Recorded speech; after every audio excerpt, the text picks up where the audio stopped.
Olá pessoal, tudo bem com vocês? Aqui quem está falando é a professora Érica Vale. Hoje a gente vai falar um pouco sobre como os sentimentos das pessoas são associados a um tipo artístico muito comum, né? A um tipo de expressão artística muito comum que é a música, certo? E não é de hoje que a gente faz essa associação. Vem lá desde antes da Idade Média, né? O ser humano, ele, como a gente já sabe, existem várias formas de expressar os sentimentos e a música é uma das formas mais cultuadas até os dias de hoje, principalmente para celebrar o amor romântico, né? E aí eu vou lançar a pergunta: qual tipo de música que faz você parar para apreciar? Né? Qual tipo de música que faz com que você reflita sobre algumas coisas da sua vida? Você já pensou para parar já parou para pensar nisso? Então, assim, eu sugiro que a gente faça essa visita aí nos nossos sentimentos, tá bom? Então, como eles são importantes para que a gente possa viver bem em sociedade, tá bom? Então esse capítulo aí a gente vai relembrar um pouco como é que se dá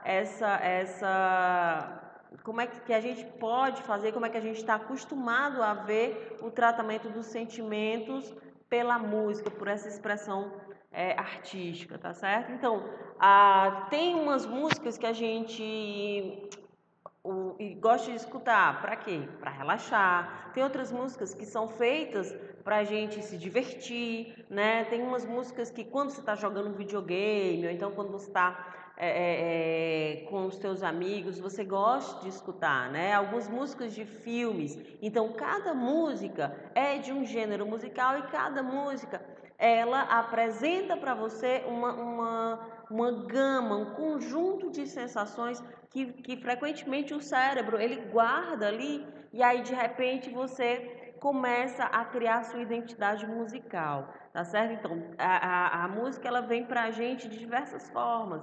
Ela vem quando a gente estava na barriga da mãe da gente, que a gente começou a ter esse contato com o som, né? Com os instrumentos, os instrumentos musicais. Então tem todas essas questões que a gente precisa levar em conta também quando a gente fala sobre a apreciação musical. O que seria a apreciação musical? Tá certo? Então é muito importante que vocês tenham isso na cabecinha de vocês e que vocês guardem isso, porque já já a gente vai buscar novamente, tá bom? Então a gente tem aí a música inesquecível. O que é isso, Érica? Que tipo de música inesquecível? O que quer dizer isso?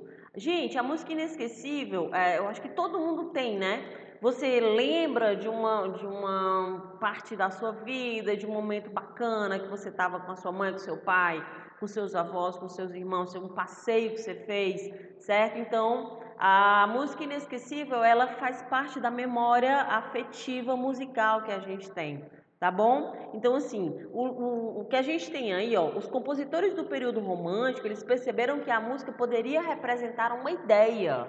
Veja bem como é antigo aí, tá? Um personagem, até mesmo um evento físico, tá bom? Então é isso que os filmes eles trazem pra gente também, tá? Esse tipo de abordagem musical foi tão bem sucedido que extrapolou o universo da música erudita e que surgiu para ganhar outros espaços. Com o tempo, a expressão tema musical ou música tema passou a designar uma peça ou uma canção escrita especificamente para a abertura de programa de rádio ou televisão. A expressão também passou a ser utilizada em referência a uma canção que representa personagens de filmes, séries e novelas. A gente tem aí no livro de vocês o Jack Sparrow, né? Quem já assistiu Piratas no Caribe sabe muito bem quem é ele, né? Ele é um personagem principal desses filmes muito bacanas que fala sobre o universo da pirataria, né?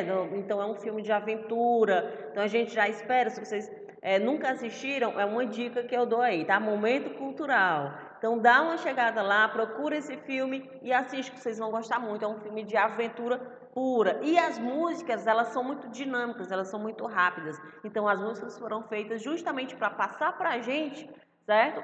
essa sensação de aventura, essa sensação de dinamicidade, tá certo? Então, fica aí a dica para vocês assistirem. Se não assistiram, assista Piratas do Caribe, que vocês vão saber muito bem o que eu estou falando. Aí tem outras músicas também que vocês podem se lembrar, que já assistiu ET, o Extraterrestre, né? A gente tem aí um filme épico, é um filme que eu acho que se vocês não assistiram, os pais de vocês podem ter assistido também, tá? Eu assisti, foi um dos melhores, é um dos melhores filmes que eu acho até os dias de hoje. E a música clássica e a música erudita tá aí dentro desses filmes, principalmente dos filmes hollywoodianos, né?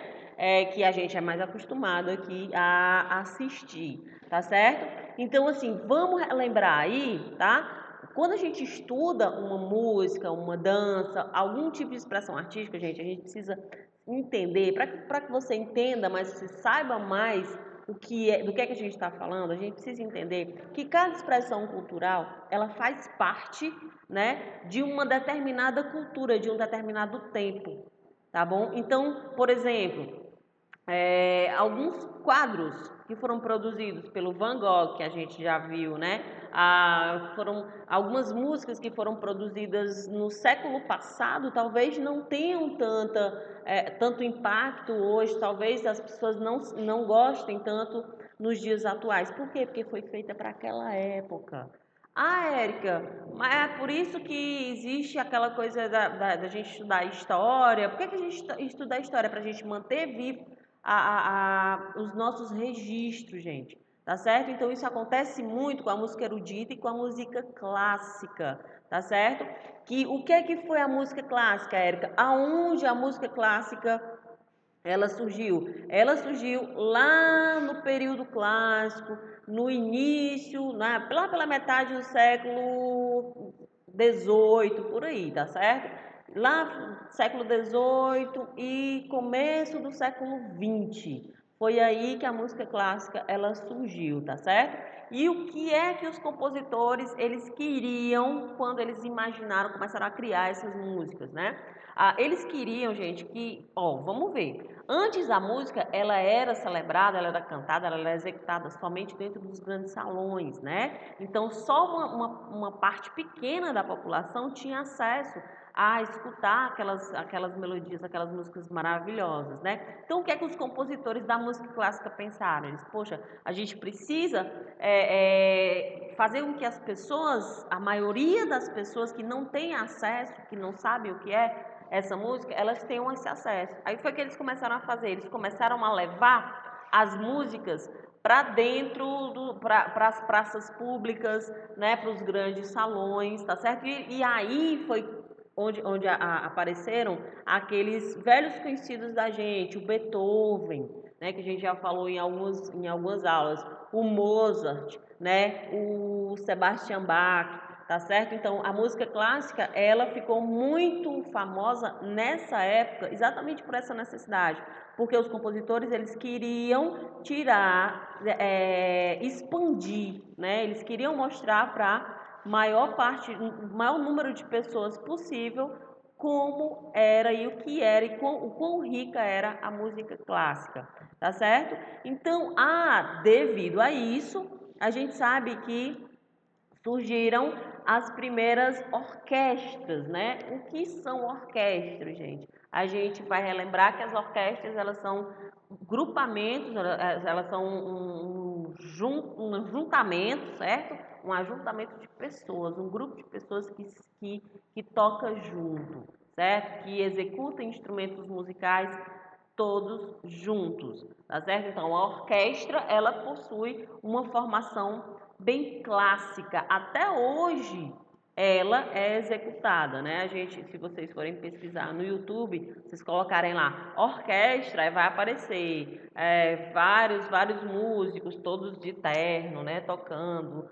os pianos, tocando aqueles violinos, certo? Então, essas são as orquestras, algumas formações que a gente já falou também, tá certo? Então, ela surgiu lá no período clássico, em 1750, 1820, tá certo? Então, essa formação, ela teve origem nessa época e está até os dias de hoje, tá certo? Aí a gente tem aí algumas famílias de instrumentos, certo? Que a gente costumeiramente vê nessas formações. A gente tem as cordas, a gente tem as madeiras, a gente tem os metais, a gente tem a percussão. Esses instrumentos, a gente conhece bem, né? A gente já viu as pessoas tocando instrumentos de cordas. Vamos lá, vamos lembrar. A gente já viu a harpa, a gente já viu o violino, a gente já viu o próprio violão também, né? Então são instrumentos de corda, de madeiras, né? Quais são os instrumentos de madeira? São aqueles instrumentos cujo som ele é criado quando o ar ele é soprado para dentro do instrumento, tá certo? É diferente. Ah, Érica, mas o violão ele não pode ser considerado um instrumento de corda, não, também? Ou de madeira não, porque ele é feito de madeira, né? Não, gente, ele está categorizado lá nos instrumentos de cordas, tá bom? Instrumentos de madeira, eles vêm aí no naipe da flauta, do flautim, do fagote, do oboé, tá certo? A gente tem também os instrumentos de metais, que são aqueles feitos de bronze, né? Geralmente o trombone, a tuba, a trompa, a corneta, o saxofone, né? A gente vê muito, por exemplo, nas composições das bandas de desfile de 7 de setembro, é muito comum a gente ver esses instrumentos também, certo? E a gente tem a percussão, certo? O que é um instrumento que é utilizado para fazer a percussão, Érico? É um instrumento que ele cria o som a partir da sua própria agitação, certo? Quando a gente interage diretamente com ele. Por exemplo, o tambor, né? Os pratos, aqueles pratos.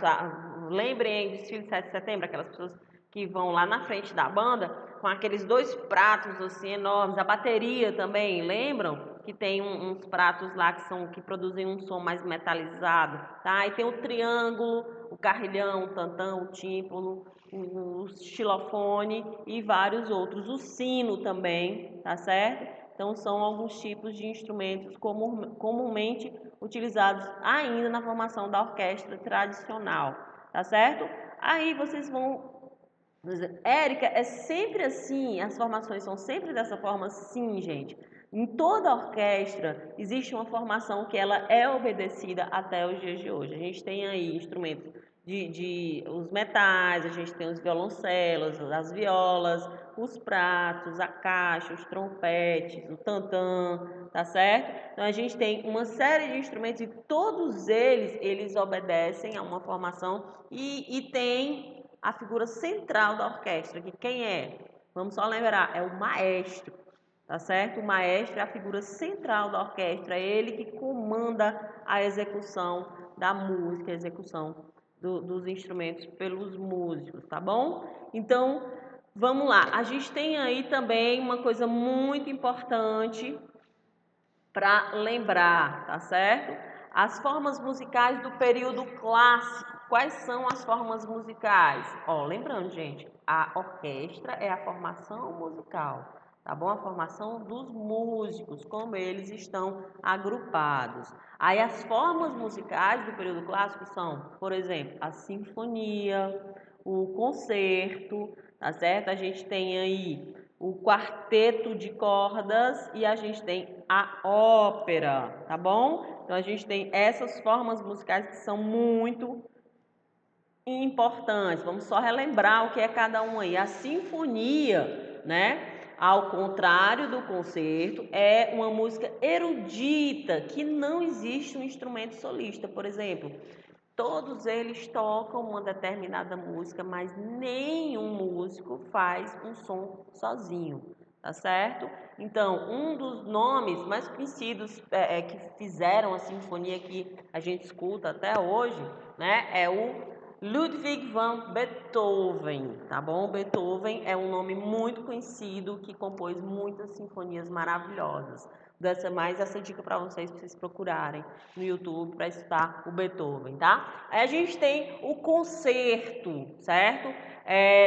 Olha só, o concerto, gente, ele é muito diferente da sinfonia. Enquanto a sinfonia ela não permite que o músico faça um solo, o que é o solo? É ele tocar sozinho, mesmo tendo seus companheiros ali. Por exemplo, se eu sou uma musicista que eu toco um trompete, certo? Um instrumento de sopro, eu posso tocar com os meus companheiros, mas em determinado momento eu posso solar, certo? No concerto eu posso, na sinfonia não, beleza? E aí a gente tem o quarteto de cordas. O que são os quartetos de cordas, Érica? É uma das mais populares formas de músicas de câmara, apresentações realizadas em lugares reservados, como salões de um palácio, geralmente dividida em 4 movimentos, seguindo o exemplo da sinfonia, certo? 2 violinos, uma viola e um violoncelo, tá bom? 4 instrumentos, 2 violinos, uma viola e um violoncelo, quarteto de cordas, tá? E a gente, por último, a gente tem a ópera, tá? Então, desde o surgimento com Monteverdi, a ópera passou por inúmeras transformações, mas foi no período que se desenvolveu bastante, principalmente com as obras de Mozart. O que é ópera, Érica? Vamos lá, gente, a ópera é uma espécie de teatro, né, que é acompanhado por uma orquestra. Na ópera existe a presença de um tenor, certo? De uma pessoa que canta, tá bom? Então, essa é uma das principais características da ópera, tá bom? E aí a gente vai ver aqui que o amor, ele foi muito cantado, ele é sempre cantado em todas as épocas, em todas as sociedades, né? A gente tinha lá no tempo das cavalarias os trovadores. Quem eram os trovadores, gente? Aqueles músicos que cantavam as músicas, que iam fazer as serenatas, né? Debaixo das galerias lá, debaixo das janelas das amadas, né? Então, um dos principais escritores desse tempo, das músicas desse tempo, foi o Rimbaud de Vaqueiras, né? Ele era um trovador e ele escreveu Calenda Maia, tá? Então, a gente só para relembrar isso daí. Érica, mas o que eram serenatas? Gente, serenata vem de serenado, que quer dizer música tocada ao anoitecer, quando começa a cair o sereno, ó, tudo a ver, certo? O ato de cantar perambulando pela rua à noite, falando nas casas de amados ou namorados, é muito antigo no Brasil. Não sei se vocês já ouviram falar, mas se vocês perguntarem à avó de vocês, certo? Com certeza elas vão saber o que quer dizer isso, tá bom? E no livro de vocês tem uma foto para ilustrar isso daí. Geralmente os músicos da serenata, né, eles tocavam flauta, violão e cavaquinho, tá bom? Então, tocavam e cantavam também, tá certo? Então, a gente tem aí essa denominação que é muito importante. Ok, pessoal? Então, eu espero que vocês tenham gostado. A gente vai ficando por aqui e até a próxima. Tchau, tchau.